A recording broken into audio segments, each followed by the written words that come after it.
और रखते समय यहाँ पे थोड़ा सा कापूस लगा देंगे, कॉटन लगा देंगे, यहाँ पे भी थोड़ा कॉटन लगा देंगे। कॉटन का प्रॉपर्टी होता है it is porous and it can allow the flow of ions through it. तो यहां से K plus ion Cl minus ions आ सकते हैं, यहां से भी K plus ion Cl minus ions आ सकते हैं। तो क्या होगा ये सॉल्ट ब्रिज लगाने से? तो हमारे पास क्या हुआ था, यहाँ पे Zn+2 का कॉन्सेंट्रेशन बढ़ गया था। थोड़ी देर पहले मैंने बताया Zn it loses electrons and it forms Zn+2 which dissolve in the solution। अब ये Zn+2 जो आयॉन्स है ये Cl minus ions of this salt, KCl salt है कि नहीं हमारे पास KCl, इसमें K प्लस और Cl माइनस होगा, तो Cl माइनस आयॉन्स Zn+2 के साथ इलेक्ट्रिकली न्यूट्रलाइज हो जाएंगे। Zn+2 and Cl minus will make the solution electrically neutral. तो अब ये वापस न्यूट्रल हो जाएगा। अब ये न्यूट्रल होने से क्या होगा, यहाँ पे वो जो नेगेटिव चार्ज आया था जो कि इलेक्ट्रॉन को खींच रहा था अब नहीं रहेगा। अब नहीं रहेगा तो क्या, ये इलेक्ट्रॉन यहां से वहां जा सकते हैं। और दूसरा फायदा क्या होगा, यहाँ पे पोटेशियम आयंस आएंगे, K plus ions. K plus ions which are positive ions will neutralize the sulfate ions which are negative। तो positive will neutralize the negative और उसके कारण जो यहाँ पे पॉजिटिव चार्ज आया था इस इलेक्ट्रोड पे वो भी न्यूट्रल बन जाएगा, जीरो बन जाएगा। तो अब क्या होगा, अब कॉपर को फिर से याद आएगा कि यहाँ पे ये जिंक अब खींच नहीं रहे इलेक्ट्रॉन्स को क्योंकि उनका नेगेटिव चार्ज खत्म हो चुका है, जीरो हो चुका है। तो इसीलिए कॉपर अपना काम वापस चालू कर देगा। Cu2 plus ions will again pull from the zinc side and the flow of electrons will start, hence the current through the circuit will start and that will lead to the glow of bulb। Bulb glow होना चालू हो जाएगा। Okay, अब ये तुम बोलोगे कि थोड़ी देर बाद तो वापस वैसा ही सिचुएशन आ जाएगा, पर जैसे ही वो सिचुएशन आएगा जब ये नेगेटिव इलेक्ट्रोड होगा ये पॉजिटिव इलेक्ट्रोड होगा, वैसे ही फिर से यहाँ से Cl माइनस आयंस आ जाएंगे, यहाँ से K प्लस आयंस आ जाएंगे, फिर से ये दोनों इलेक्ट्रॉन्स न्यूट्रल हो जाएंगे और फिर से कॉपर अपने इलेक्ट्रॉन्स को खींचना चालू कर देगा। Cu+2 फिर से इलेक्ट्रॉन्स को खींचना चालू कर देगा। अब एक फ्लो ऑफ करंट चालू हो जाएगा। अब जिंक धीरे धीरे ये जिंक का इलेक्ट्रोड पतला होते जाएगा। जिंक का इलेक्ट्रोड पतला होते होते एक स्टेज ऐसे आ जाएगा कि ये बहुत ही पतला हो जाएगा जिंक का इलेक्ट्रोड और यहाँ पे Cu+2 आयंस इलेक्ट्रॉन खींचेंगे और Cu+2+2 electrons will give metallic copper और मेटालिक कॉपर यहाँ पे डिपॉजिट होना चालू हो जाएगा, ये इलेक्ट्रोड मोटा होना चालू हो जाएगा। तो this is the whole mechanism by which a galvanic और voltaic cell works. Okay, so what are the functions of the salt bridge? One function of salt bridge as we see is that due to the salt bridge the circuit is complete। अगर salt bridge है तो इस circuit में current है, मतलब ये circuit में current रहने का रीजन क्या है, ये salt bridge। तो ये सर्किट को कंप्लीट कौन कर रहा है, ये salt bridge। तो one reason or function of salt bridge is to complete the electrical circuit। Second function of the salt bridge is to maintain electrical neutrality। क्यों, क्योंकि जैसे यहाँ पे Zn+2 का कॉन्सेंट्रेशन बढ़ा, सॉल्ट ब्रिज से Cl माइनस आयॉन्स आए, तो Zn+2 positive zinc ions and chloride negative ions they neutralize each other. तो ये जो Cl माइनस आ रहा है सॉल्ट ब्रिज से वो न्यूट्रलाइज कर रहा है Zn+2 को। Similarly K plus potassium ions of the salt bridge are neutralizing the sulphate negative ions. तो इसीलिए दूसरा फंक्शन सॉल्ट ब्रिज का है to maintain electrical neutrality। The third function of the salt bridge is to not allow the mixing of two solutions, prevent the mixing of two solutions। Salt bridge के कारण ये दो solutions आपस में mix नहीं होंगे। So these are the three functions of the salt bridge। तो ये हमारा galvanic cell या voltaic cell का working है और salt bridge ऐसे function करता है। तो I hope I covered this details of the salt bridge, mostly you will have understood this। If you have not understood, again go through the discussion of the section and then this will become more। Welcome back दोस्तों। Let us now look at the shorthand representation of a voltaic cell। जो हमने galvanic cell या voltaic cell पढ़ा है जिसमें हमारे पास दो electrodes हैं। फर्स्ट इलेक्ट्रोड में हमारे पास एक्वियस सॉल्यूशन होगा और उसमें एक रॉड डिप होगा। दूसरे इलेक्ट्रोड में भी हमारे पास जो रॉड डिप्ड है उसका एक्वियस सॉल्यूशन होगा और बीच में हमारे पास connecting wire and salt bridge है। This diagram is cumbersome to make again and again. अगर जब भी हम वोल्टाइक सेल का बात करें तो इतना बड़ा अगर हम डायग्राम बनाएंगे तो it will be very difficult. तो इसीलिए हम लोग एक शॉर्टकट वाला मेथड देख रहे हैं जिससे इस सेल को सिंपल वे में रिप्रेजेंट किया जाए, and that is what we are studying now, the short hand representation of a voltaic cell. तो हम लोग क्या करेंगे, लेफ्ट साइड में हमारे पास जैसे यहां पे जिंक इलेक्ट्रोड है, राइट साइड में हमारे पास कॉपर इलेक्ट्रोड है। लेफ्ट साइड का जो जिंक इलेक्ट्रोड है वहां ऑक्सीडेशन हो रहा है, वो एनोड है, और राइट साइड का जो इलेक्ट्रोड है वहां रिडक्शन हो रहा है, वो कैथोड है। तो यही हम लोग शॉर्ट हैंड नोटेशन में यूज करते हैं। We write the left side as anode and right side as cathode. Okay, तो हम लोग ने लेफ्ट साइड में एनोड लिख दिया।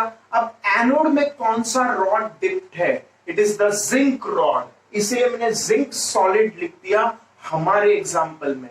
और वहां पे हमारे पास कौन सा इलेक्ट्रोलाइट है, कौन सा इलेक्ट्रोलाइटिक सॉल्यूशन है, तो we have zinc sulphate solution. Zinc sulphate solution में हम लोग Zn+2 आयन के बारे में बात करते हैं क्योंकि सल्फेट आयन कॉमन है between the anode and cathode. Anode में जिंक सल्फेट, कैथोड में भी जिंक कॉपर सल्फेट। तो sulphate ions are common, the common ions we do not show in the cell as well as in the redox reaction. Okay, तो हम लोग इसीलिए redox reaction इसका ऐसे लिखे थे, अगर याद होगा तो जिंक प्लस कॉपर सल्फेट। देखो हमारे पास यहां रिएक्शन है zinc plus copper sulphate giving zinc sulphate plus copper. उसको हमने शॉर्ट हैंड नोटेशन में ऐसा लिखा था Zn+Cu+2 giving Zn+2 plus Cu। Sulphate ions which are common to both the electrodes we do not show in a redox reaction, also we do not show them in the cell representation। okay, तो हम लोग यहां पे लिखेंगे zinc which is the anode rod and the electrolyte corresponding to the anode which is zinc sulfate, which we represent by Zn+2 in aqueous solution। फिर right side में हम हमारा कैथोड लिखेंगे। कैथोड में हमारे पास पहले इलेक्ट्रोलाइट लिखना है, तो कॉपर सल्फेट इलेक्ट्रोलाइट है। we will not write the sulfate ions because it is common to both the electrodes, we will just write Cu+2 in aqueous form। और फाइनली हम लोग लिख देंगे the cathode rod which is the copper rod in solid form। S here denotes the solid, S here also denotes the solid। तो how will we represent this cell? तो इस cell को हम लोग लिखेंगे लेफ्ट में जिंक इलेक्ट्रोड, राइट में cathode which is the copper electrode। तो एनोड वाला जो है वो जिंक और Zn+2, zinc rod dipped in Zn+2 solution, zinc rod dipped in Zn+2 solution. और बीच में जो डबल लाइन हमने बनाया that denotes that there is a salt bridge. एक सॉल्ट ब्रिज है हमारे पास जो कि मैंने यहाँ पे ब्लू कलर में दिखाया है, इन्वर्टेड U2। तो this is the salt bridge जो कि डबल वर्टिकल लाइन से रिप्रेजेंटेड है। तो ये जो सिंगल वर्टिकल लाइन बनाया है ये क्या है, this shows that the zinc rod is dipped in zinc sulphate solution. तो हम लोग इन दोनों के बीच में एक सिंगल वर्टिकल लाइन बताएंगे। Single vertical line represents that there is phase separation. यहाँ पे सॉलिड है, यहाँ पे एक्वियस मीडियम है। सॉलिड और एक्वियस मीडियम को डिस्टिंग्विश करने हमने यहाँ पे एक वर्टिकल लाइन बताया है which denotes the phase separator। The double vertical line denotes the salt bridge and again the single vertical line denotes the phase separator between copper in solid form which is the rod and copper in aqueous form which is the copper sulfate solution।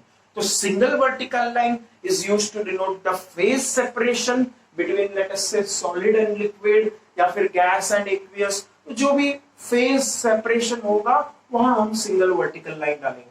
जब भी double vertical line डालेंगे उसका मतलब वहां पे salt bridge involve है।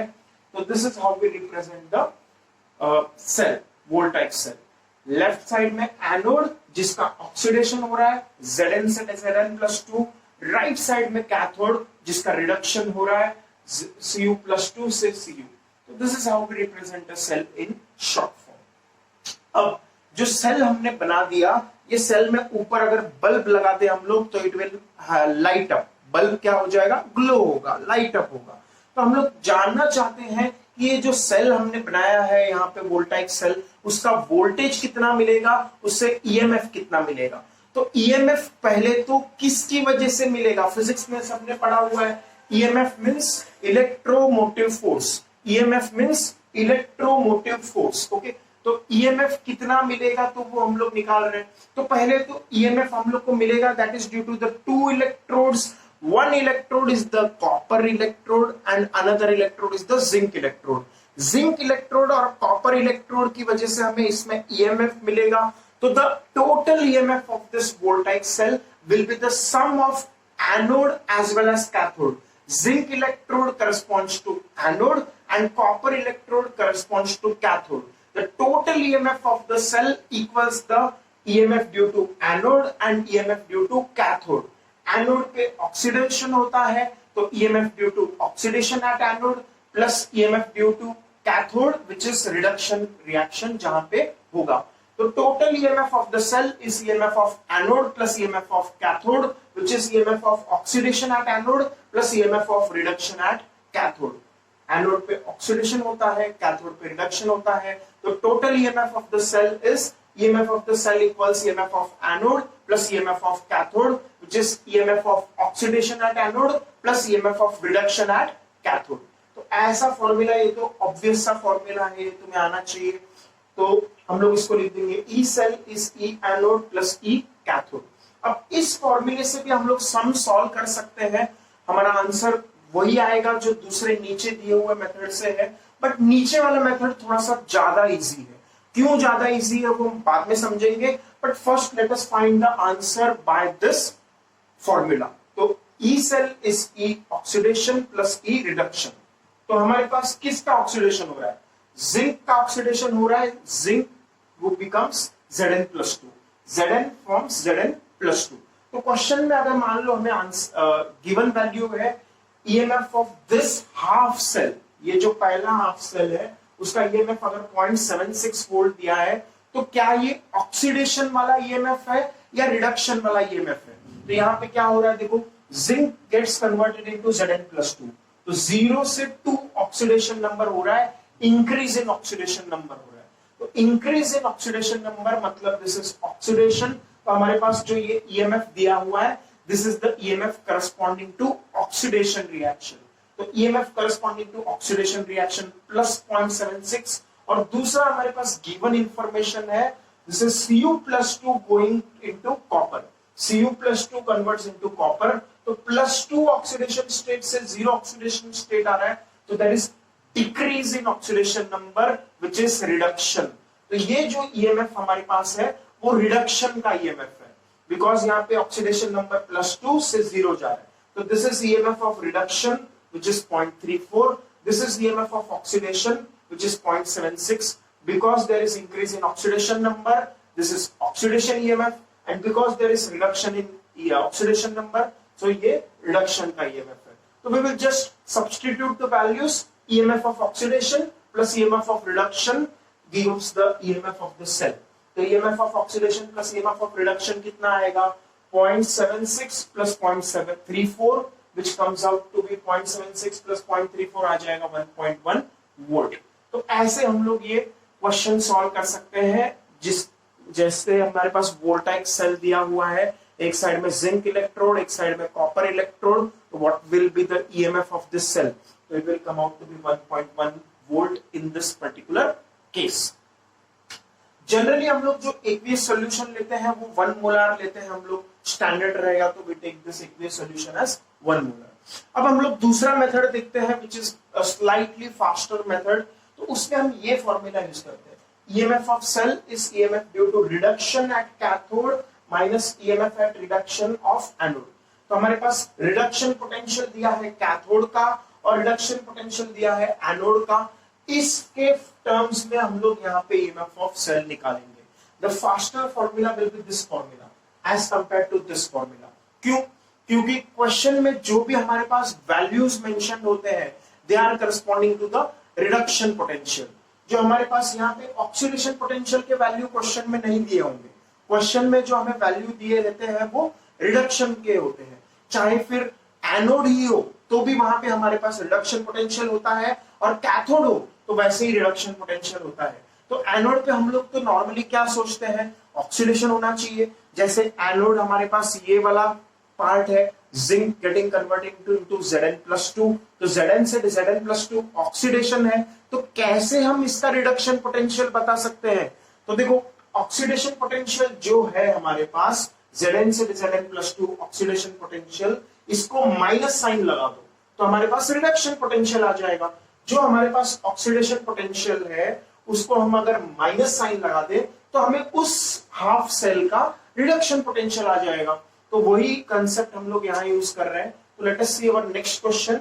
We are given two reduction potentials, EMF of Zn+2 to Zn, ये क्या है, रिडक्शन पोटेंशियल -0.76। देखो यहाँ पे +0.76 था, यहाँ -0.76 है, क्योंकि यहाँ ऑक्सीडेशन हो रहा था, यहाँ रिडक्शन हो रहा है। यहाँ इंक्रीज इन ऑक्सीडेशन नंबर है फ्रॉम 0 to +2, तो इसीलिए ऑक्सीडेशन। यहाँ डिक्रीज इन ऑक्सीडेशन नंबर है +2 से 0, तो दिस इज रिडक्शन। तो इसीलिए हम लोग यहाँ पे प्लस था तो यहाँ उल्टा कर दिया, माइनस कर दिया। अगर यहाँ माइनस होता तो यहाँ प्लस कर देते, रिवर्स साइन लेना है। तो ये क्वेश्चन में हमें वैल्यू दिया है EMF of Zn+2 to Zn, मतलब reduction potential is given as -0.76 and reduction potential of copper electrode, क्योंकि यहाँ पे रिडक्शन हो रहा है, +2 से 0 जा रहा है, +2 से 0 मींस दिस इज रिडक्शन। तो reduction potential of copper electrode दिया है 0.34। नॉर्मली एग्जाम में हमें रिडक्शन पोटेंशियल ही दिया होगा, तो हम लोग एक तरीका तो है इस रिडक्शन पोटेंशियल से उल्टा कर दे, इसको हम लोग ऑक्सीडेशन पोटेंशियल बना दे। तो हम लोग Zn+2 गिविंग Zn, इसको कर देंगे Zn to Zn+2 और माइनस को हम लोग प्लस कर देंगे, तो ये हो जाएगा। और दूसरा रिडक्शन पोटेंशियल नीचे वाला तो सेम ही है 0.34, तो हम लोग ऑक्सीडेशन पोटेंशियल भी निकाल सकते हैं और रिडक्शन पोटेंशियल दिया हुआ है, और ये फॉर्मूला यूज करके आंसर फिर से वही 1.1 निकाल सकते हैं। दूसरा तरीका क्या है, डायरेक्ट ये फॉर्मूला यूज करो, EMF of cell is EMF of reduction at cathode minus EMF of reduction at anode। तो रिडक्शन एट कैथोड, कैथोड कौन है, कॉपर वाला, ओके, कैथोड कॉपर वाला है, ओके, जहां पे एक्चुअल में रिडक्शन हो रहा है। तो Cu+2 एक्चुअल में कॉपर बन रहा है, ओके, तो Cu+2 से कॉपर एक्चुअल में जहां बन रहा है दैट इज कैथोड, उसका वैल्यू 0.34 है। तो ये जो पहला वैल्यू है ये मैंने 0.34 रख दिया, ओके। ये देखो ये जो वैल्यू है रिडक्शन एट कैथोड का, इसको मैंने वैल्यू रख दिया 0.34, ओके। अब second minus EMF of reduction at anode. Anode पे तो ऑक्सीडेशन हो रहा था, लेकिन रिडक्शन के टर्म्स में अगर देखे तो माइनस साइन आ जाएगा, उल्टा हो जाएगा, ओके। तो ऑक्सीडेशन पोटेंशियल पॉजिटिव है तो रिडक्शन पोटेंशियल उल्टा होगा, मतलब माइनस है। तो EMF of reduction at anode, उसका वैल्यू कितना है, -0.76। तो इधर मैं क्या रखूंगा, इसका वैल्यू मैं रखूंगा -0.76, और बीच में हमारे पास क्या है, माइनस साइन। तो ये माइनस साइन मैंने ऐसे लिखा। अब माइनस ऑफ माइनस क्या हो जाएगा, प्लस। तो 0.34 plus 0.76 which will give 1.1 volt. तो ऐसे भी हम लोग कर सकते हैं, ज्यादा कोई अंतर नहीं है दोनों मेथड्स में, both methods are almost same itself, but normally exam में हमें रिडक्शन पोटेंशियल दिया होता है, तो this method works out to be slightly faster. अब ये आया कैसे फॉर्मूला, तो ये तो तुम्हें समझ ही गया होगा, पर जिसको नहीं समझा let me write once more. EMF of cell is EMF of oxidation plus EMF of reduction, ये तो ऊपर का फॉर्मूला है, which is EMF of anode plus EMF of cathode, ये तो समझ में आया। अब जो ऑक्सीडेशन हो रहा है वो कहाँ हो रहा है, एनोड पे हो रहा है, तो मैंने यहाँ पे स्पेसिफाई कर दिया। और रिडक्शन कहाँ हो रहा है, रिडक्शन कैथोड पे हो रहा है, तो मैंने यहाँ स्पेसिफाई कर दिया। अब जो ऑक्सीडेशन का पोटेंशियल है एनोड का, उसका रिडक्शन पोटेंशियल एनोड का माइनस साइन के साथ होगा। ऑक्सीडेशन का पोटेंशियल अगर प्लस साइन है तो रिडक्शन पोटेंशियल में हम लोग यहाँ पे माइनस साइन इंट्रोड्यूस कर दिए, तो यहाँ पे प्लस का माइनस हो गया, तो ऑक्सीडेशन का रिडक्शन हो गया, और एनोड एज इट इज रहा। और ये टर्म हम लोग एज इट इज लिख देते हैं, EMF of reduction at cathode, EMF of reduction at cathode, ये टर्म मैंने एज इट इज लिख दिया।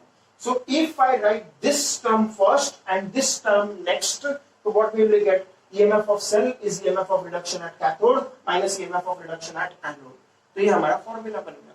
तो that is how we will solve the questions for EMF of a voltaic or galvanic cell।